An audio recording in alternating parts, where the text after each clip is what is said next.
देखो जी, nutrition topic हमारा चल रहा है। तो न्यूट्रिशन को हमने दो हिस्सों में पढ़ना है, प्लांट एंड एनिमल। और अभी हमारा ऑटोट्रॉफिक टाइप चल रहा है। जो प्लांट्स हैं, प्लांट्स ऑटोट्रॉफिक न्यूट्रिशन करते हैं, मतलब they prepare their own food with the help of sunlight, CO2, water and chlorophyll. तो जो भी ये प्रोडक्ट बनाते हैं वो कार्बोहाइड्रेट है। Glucose is a form of carbohydrate. अब आगे चलते हैं। अब देखो कुछ जनरल बेसिक चीजें हैं जो फोटोसिंथेसिस के हमने स्टेप पढ़े हैं। These steps need not to take place one after the other immediately. For example, desert plant uh, take up carbon dioxide at night and prepare intermediate intermediate which is acted upon by energy absorbed by chlorophyll during the day. मतलब ये कह रहा है कि जो हमने ये तीन स्टेप पढ़े हैं, ये जरूरी नहीं कि तीन स्टेप मतलब सीक्वेंस में हो सकता है एक स्टेप पहले हो जाए, दूसरा स्टेप अगले दिन हो, ऐसा हो सकता है। तो वो खासकर एक केस की डिस्कस कर रहा है कि जो आपके डेजर्ट प्लांट्स होते हैं वो किस तरह से करते हैं। वो रात में CO2 ट्रैप करते हैं और दिन में एनर्जी बनाते हैं। ठीक है, तो इस तरीके से है। तो ये जस्ट कीप इन माइंड, इसमें कुछ ऐसा खास नहीं है। अब यहाँ पे जो आपका कार्बोहाइड्रेट है वो मेन सोर्स ऑफ एनर्जी है। तो मैंने लास्ट टाइम भी बताया था, plant store energy in the form of starch. तो अब यहाँ से हम ये कुछ क्वेश्चन बनाएंगे। Carbohydrates are utilised for providing energy in the plant. तो प्लांट हो या एनिमल हो, carbohydrates are main source of energy, keep in mind. Plants हो या एनिमल्स हो, carbohydrates are main source of energy. So अब देखो, we will study how this take place in next section. The carbohydrates which are not used immediately are stored in the form of starch. तो यहाँ पे एक question बनता है कि plant store energy या फूड इन व्हाट फॉर्म। तो यहाँ पे हम नोट की फॉर्म में लिख सकते हैं, नोट 1 वेरी इंपॉर्टेंट। और क्वेश्चन भी आप बना सकते हैं। यहाँ पे आप ये लिख सकते हैं, प्लांट प्लांट स्टोर फूड और एनर्जी लिख लो, और energy in the form of starch. बहुत इंपॉर्टेंट है, 1 मार्क का क्वेश्चन बनता है। ये हो गया आपका नोट 1 कि प्लांट किस फॉर्म में फूड को या एनर्जी को स्टोर करते हैं, मतलब कार्बोहाइड्रेट को। तो वो है इन the form of starch. Sir ये क्वेश्चन गलत है ना? The carbohydrates which are not used immediately are stored in the form of starch, which serve as internal energy reserve to be used and when required by the plant.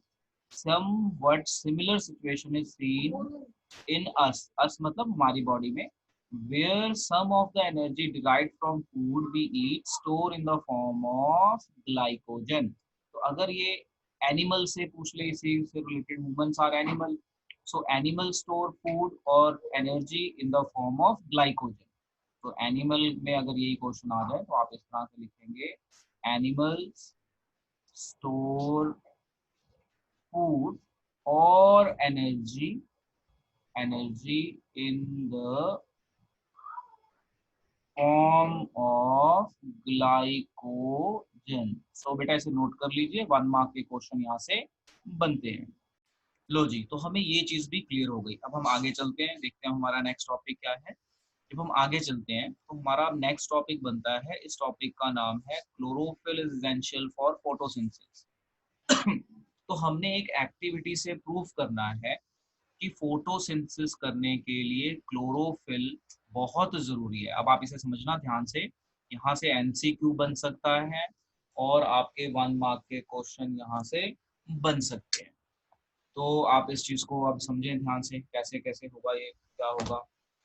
देखो यहाँ पे activity में क्या है, फिर हम इसका एक फ्लो चार्ट बनाएंगे। तो आपने वो फ्लो चार्ट ड्रॉ करना है, ये पूरी एक्टिविटी लिखने की जरूरत नहीं है, बस हेडिंग डाल देंगे आप, right activity which proves chlorophyll is essential for photosynthesis. तो अब देखो क्या कहता है ये एक्टिविटी में, ये NCERT की एक्टिविटी है। क्या कहता है take a potted plant with variegated leaves. Variegated leaves मतलब जिसके लीफ बड़े हों, मतलब उस पर एक्सपेरिमेंट करना इजी होता है।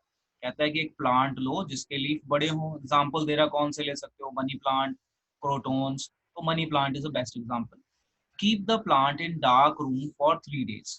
तो कहता है, देखो क्या कहता है इसको मैं एक फ्लो चार्ट के हिसाब से भी आपको साथ में बताता रहता हूँ।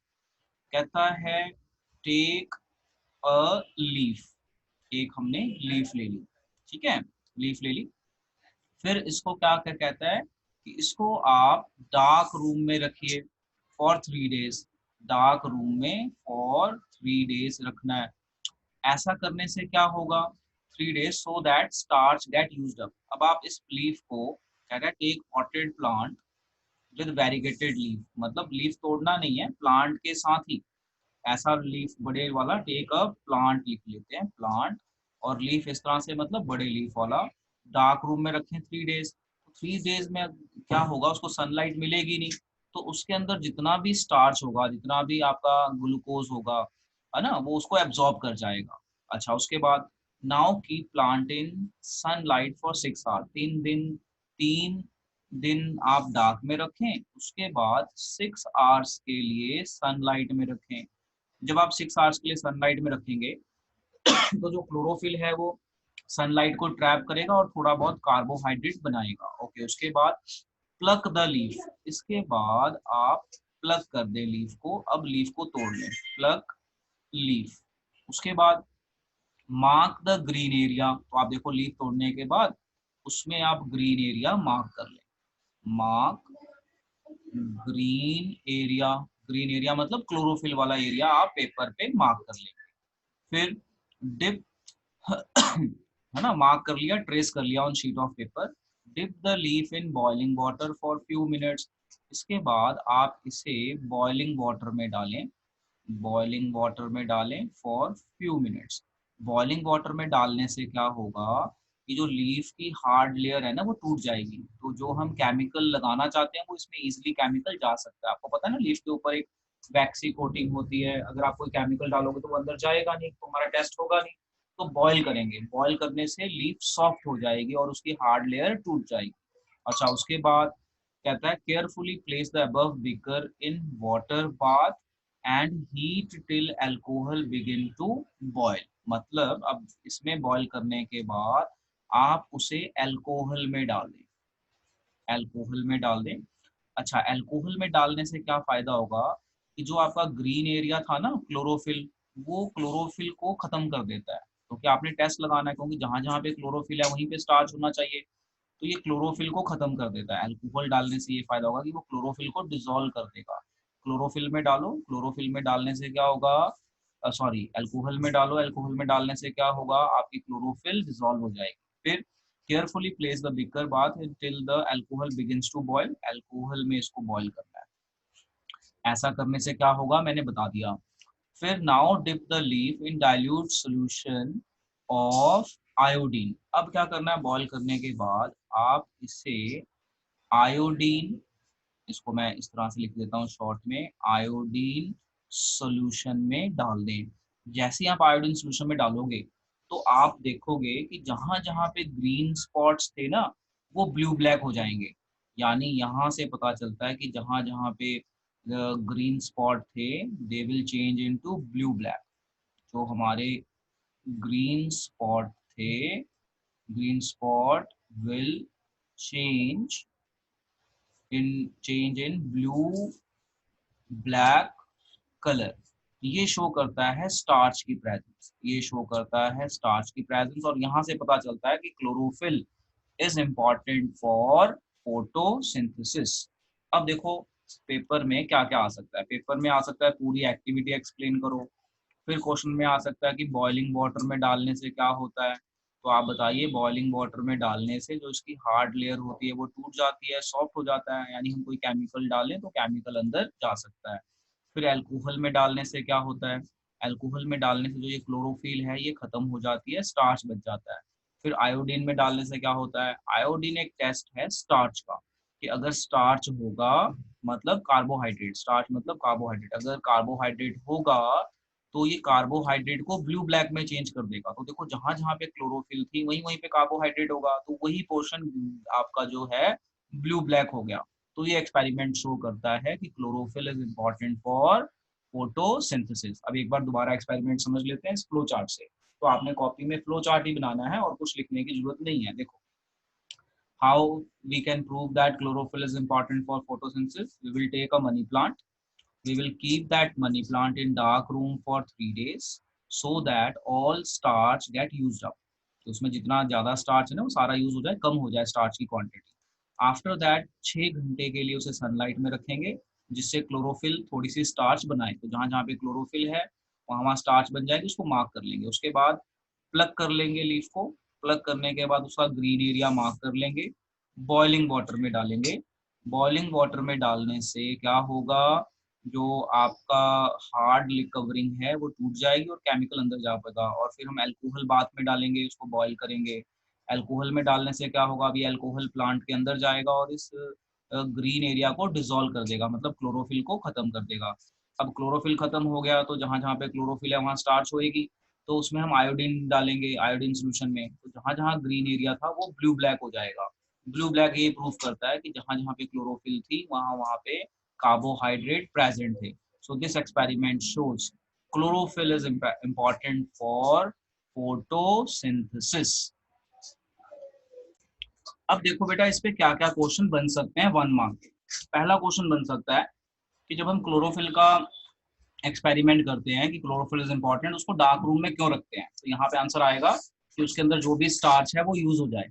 अच्छा, फिर क्वेश्चन आता है कि बॉइलिंग वाटर में डालने से क्या फायदा होएगा। तो बॉइलिंग वाटर में डालने से क्या होता है, जो सेल वॉल होती है प्लांट की वो वीक हो जाती है जिससे केमिकल अंदर चले जाएं टेस्ट के लिए। फिर अल्कोहल में डालने से क्या होता है, तो अल्कोहल में डालने से ये होता है कि जो क्लोरोफिल है वो डिसॉल्व हो जाती है, खत्म हो जाती है। क्योंकि हमें क्लोरोफिल को खत्म करना है तभी स्टार्च का टेस्ट मिलेगा ना। ठीक है, ओके। फिर आयोडीन क्या करता है, आयोडीन सोल्यूशन स्टार्च का टेस्ट देता है। अच्छा, क्या कलर आएगा, तो अगर स्टार्च होगा तो ब्लू ब्लैक कलर आएगा और नहीं होगा तो कुछ भी नहीं आएगा। तो बस ये सब चीजें हैं जो आपसे पूछी जाती हैं। ओके बेटा, now we are moving on next activity. What this next activity says. Next activity में हमने ये प्रूव करना है that CO2 is important for photosynthesis. क्या प्रूव करना है हमने, कि फोटोसिंथेसिस के लिए CO2 इम्पॉर्टेंट है। तो ये एक्टिविटी का नाम है। So let me write name here. So activity जो हम करने जा रहे हैं यहाँ पे हम प्रूव करने जा रहे हैं CO2 is important for photosynthesis. ये हम प्रूव करेंगे। अब देखो इस पे क्या करेंगे, हम क्या करेंगे यहाँ पे हम 2 प्लांट लेंगे और दोनों प्लांट को एक कंटेनर के अंदर डाल देंगे जिसमें हवा ना आए ना जाए। तो जब आप कंटेनर के अंदर डाल दोगे तो कंटेनर के अंदर वाली ही हवा यूज करेंगे दोनों। अब क्या करेंगे, जैसे कंटेनर ए है तो कंटेनर ए में हम एक केमिकल रखेंगे साथ में। इस केमिकल को हम कहते हैं KOH। जो हम यहाँ पे केमिकल रखेंगे इस केमिकल का नाम है पोटेशियम हाइड्रोक्साइड। और यहाँ पे हम कोई केमिकल नहीं रखेंगे। इस केमिकल का काम होता है CO2 को एब्जॉर्ब कर लेना। देखो ये जार है तो जार के अंदर कुछ CO2 तो होगी ना। ये भी एक कंटेनर है, इस कंटेनर में भी तो कुछ CO2 होगी। तो कुछ लिमिटेड अमाउंट ऑफ CO2 होगी, बंद कंटेनर है।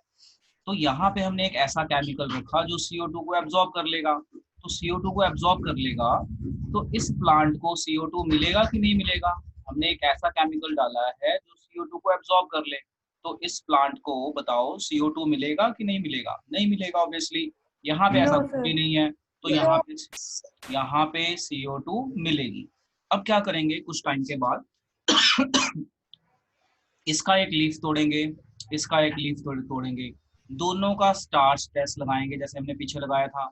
तो यहाँ पे हमें स्टार्च टेस्ट नहीं मिलेगा।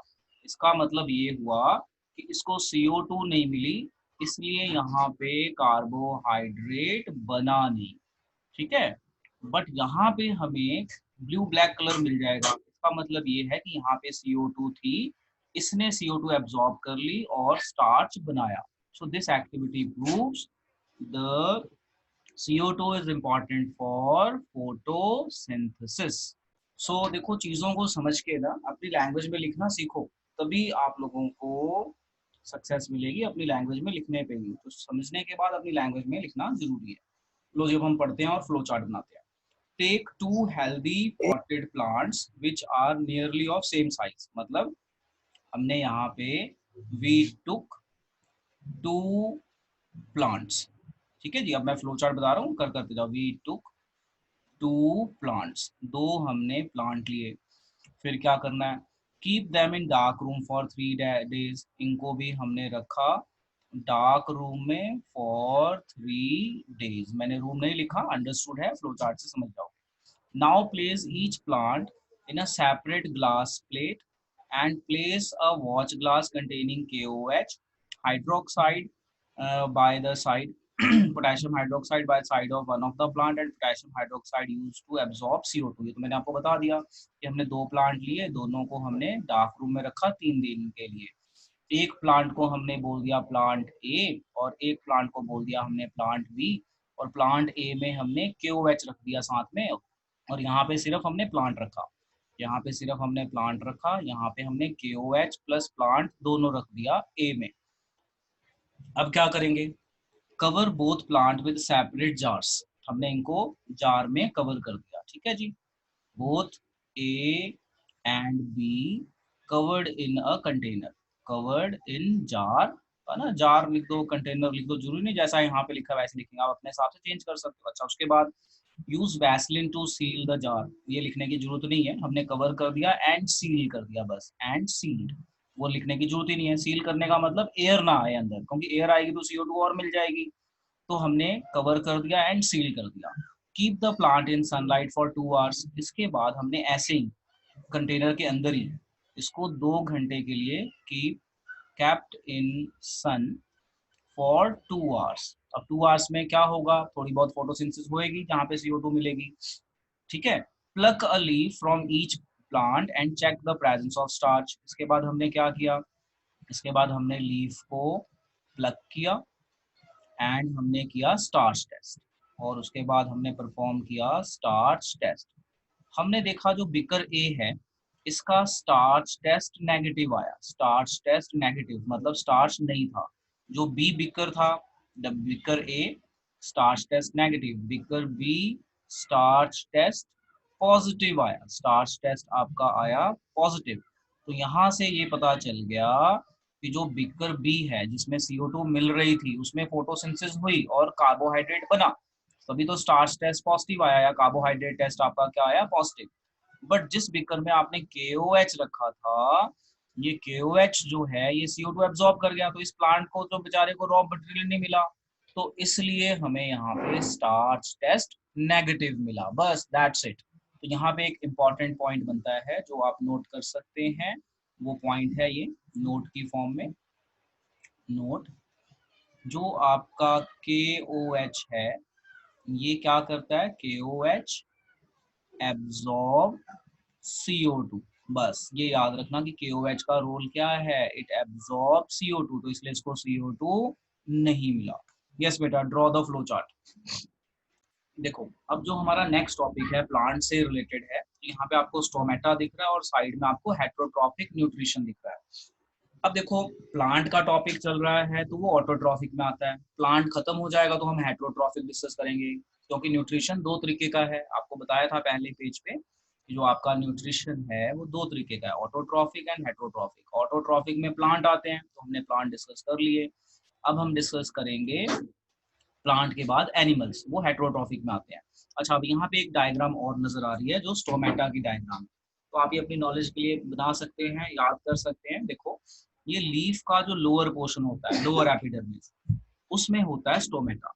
अब ये स्टोमेटा में जो ये बीन शेप दिख रही है डायग्राम, ये होता है गार्ड सेल, और गार्ड सेल के अंदर ये जो ओपनिंग दिख रही है ये स्टोमेटल पोर है, यहाँ से वाटर जो है बाहर निकलता है या एक्सचेंज ऑफ गैसेस होता है, और ये साथ में ये स्पोर्टिंग सेल्स हैं। तो ये स्टोमेटा ओपन स्टोमेटा है, ये स्टोमेटा आपका क्लोज स्टोमेटा है। स्टोमेटा ओपन कब होता है, डे टाइम में ओपन होता है। ओपन कैसे होता है स्टोमेटा, जब इसमें पानी भर जाता है, तो जब पानी भर जाता है तो जो ये बीन शेप है ये टर्जिड हो जाते हैं, और टर्जिड होने से ये पूरा बीन शेप बन जाते हैं, जैसे बैलून में हवा भर दो तो फूल जाता है, बैलून की हवा निकाल दो तो वो चिपक जाती हैं। तो इसी तरह से इसकी अगर वाटर निकल जाए तो ये आपस में चिपक जाएंगे, मतलब ये क्लोज स्टोमेटा हो जाएगा। और जब इनमें पानी भर जाएगा तो ये टर्जिड हो जाएंगे, तो स्टोमेटा ओपन हो जाएगा। तो स्टोमेटा ओपन और क्लोज होने का क्या कंसेप्ट है कि पानी अगर होएगा ज़्यादा, कंसंट्रेशन ज़्यादा होगी तो ये फूल जाएगा, यानी स्टोमेटा ओपन हो जाएगा। शाम के टाइम इसका पानी कम हो जाता है, यानी स्टोमेटा क्लोज हो जाता है। तो प्लांट का जो स्टोमेटा है ओपन क्लोज होता रहता है डिपेंडिंग ऑन नीड। अगर उसको एक्सचेंज करना है या ट्रांसपिरेशन करना है, मतलब लॉस ऑफ वाटर वेपर, तो वो ओपन होएगा, नहीं करना तो वो उसको क्या कर देगा, क्लोज कर देगा। तो ये जस्ट फॉर योर नॉलेज है, जस्ट टेक केयर। अब हम आते हैं हेट्रोट्रॉफिक न्यूट्रिशन। अब ये हेट्रोट्रॉफिक न्यूट्रिशन क्या है? जो एनिमल हैं वो फोटोसिंथेसिस नहीं कर सकते, वो दूसरे ऑर्गेनिज्म को खाते हैं, जैसे हम हैं, हम प्लांट को खाते हैं, या हम एनिमल को खाते हैं। एनिमल में मुर्गा हो गया, मीट हो गया ना, ये सारी चीज़ें। हम ये तो नहीं कि हम सनलाइट में खड़े हो जाते हैं और हमें फूड मिल जाता है, ऐसा नहीं है। तो हम अपना खाना आप नहीं बनाते, हम डायरेक्टली और इनडायरेक्टली प्लांट पे डिपेंड करते हैं। तो वो ऑर्गेनिज्म जो अपना खाना खुद ना बनाएं, डायरेक्टली और इनडायरेक्टली प्लांट्स पे डिपेंड करते हैं, उन्हें हम कहते हैं हेट्रोट्रॉफिक न्यूट्रिशन। ठीक है। अब ये जो हेट्रोट्रॉफिक न्यूट्रिशन है ये फर्दर 3 तरह का है। तो देखो कौन कौन सी 3 तरह की हैं। Saprophytic nutrition, parasitic nutrition and holozoic nutrition. Saprophytic nutrition वो होती है, वो ऑर्गेनिज्म जो डेड डिकेइंग मैटर को खाते हैं। वो ऑर्गेनिज्म जो डेड डिकेइंग यानी मरी हुई चीजों को जो खा जाते हैं, डेड डिकेइंग जिसमें माइक्रोब्स आ जाते हैं, बैक्टीरिया आ जाते हैं, फंगस आ जाती है, ये सारी इसकी एग्जांपल है सैप्रोफाइट्स। तो सैप्रोफिटिक न्यूट्रिशन जो है ये हेट्रोट्रॉपिक का टाइप है, यानी जो हमारी हेट्रोट्रॉपिक है उसकी 3 टाइप है, सैप्रोफिटिक, पैरासिटिक एंड होलोजोइक। तो सैप्रोफिटिक समझ में आ गया, एग्जांपल समझ में आ गई। पैरासिटिक क्या होता है? जैसे आपने देखा भी होगा और सुना भी होगा, जो छोटे बच्चे होते हैं ना उनके पेट में कीड़े पड़ जाते हैं, तो जो कीड़े हैं वो क्या करते हैं, बच्चे के पेट में जो खाना होता है उसे खा जाते हैं, उसे को हम कहते हैं पैरासिटिक। यानी पैरासिटिक क्या होता है कि एक लिविंग ऑर्गेनिज्म किसी दूसरी लिविंग बॉडी में चला जाता है और उसके अंदर का खाना खा जाता है, तो उसे कहते हैं पैरासाइट। और parasitic nutrition, some organism feed on the expense of another organism and turn causing it harm. This is called parasitic mode of nutrition. थोड़ी मुश्किल लैंग्वेज लिखिए, इजी लैंग्वेज इस तरह से बनेगी। Some organisms live in the body of other organism, ठीक है, called parasite। जो ऑर्गेनिज्म किसी बॉडी के अंदर होते हैं उसे कहते हैं हम पैरासाइट, जैसे टेप वॉर्म, लीच, ये सारे आपके इस कैटेगरी में आ जाते हैं। This is called parasitic mode of nutrition. These organisms live on the body or in the body of host organism and derive the nutrients directly from the body host. Example, leech is an ectoparasite, while ascaris is an endoparasite, and cascata in parasitic plant. कसकट्टा plant के अंदर होता है, plant पे भी आपने देखा होगा कई बार ना, प्लांट के ऊपर एक प्लांट उग जाता है, प्लांट जैसा, इसे अमरबेल कहते हैं हिंदी में, इंग्लिश में कसकुट्टा या कसकट्टा कहते हो। तो पैरासिटिक न्यूट्रिशन एक बार मैं दोबारा समझाता हूँ क्या होता है। मान लो ये एक लिविंग ऑर्गेनिज्म है, इसकी लिविंग ऑर्गेनिज्म में एक कीड़ा चला गया, तो ये भी लिविंग ऑर्गेनिज्म है, और ये भी एक ऑर्गेनिज्म है, वॉर्म की तरह दिखा दिया, ये भी एक ऑर्गेनिज्म है। तो जो लिविंग ऑर्गेनिज्म है जिसकी बॉडी में गया, ये मेन बॉडी है, ये बॉडी के अंदर चला गया, तो जो मेन बॉडी है उसे हम कहते हैं होस्ट, और जो कीड़ा बॉडी के अंदर गया है इस ऑर्गेनिज्म को हम कहेंगे पैरासाइट। क्या कहेंगे? पैरासाइट। तो कोई लिविंग ऑर्गेनिज्म किसी दूसरी लिविंग बॉडी में घुस जाए और उसका खाने को खाए तो उसे कहते हैं पैरासाइट, और दूसरी बॉडी को कहते हैं होस्ट। जैसे बच्चा है, बच्चे के पेट में कीड़े पड़ गए तो बच्चा होस्ट हो गया और जो पेट में कीड़ा है वो पैरासाइट हो गया। तो ये हमने एग्जांपल दिए अलग अलग, यू कैन लर्न। तो हेट्रोट्रॉफिक न्यूट्रिशन 3 तरह की है, saprophyte, parasitic and holozoic. Holozoic क्या होता है? वो ऑर्गेनिज्म जो कॉम्प्लेक्स फूड खाते हैं, जैसे हम है, हम कॉम्प्लेक्स फूड खाते हैं, या जो अमीबा है वो कॉम्प्लेक्स फूड खाता है। तो होलोजोइक न्यूट्रिशन क्या होता है? Nutrition in which organism feed on complex food, the mode of nutrition in which animal take their food as well as a whole is called as holozoic. मतलब इसका है the organism which feed on complex food. तो इसकी definition बन गई, organisms which feed on complex food, इन्हें हम कहते हैं होलोजोइक। इसके एग्जांपल में अमीबा, ह्यूमन बीइंग, एक्सेट्रा, सारे एनिमल तकरीबन तकरीबन इस कैटेगरी में आ जाते हैं। चलो आप इसे नोट कर लो।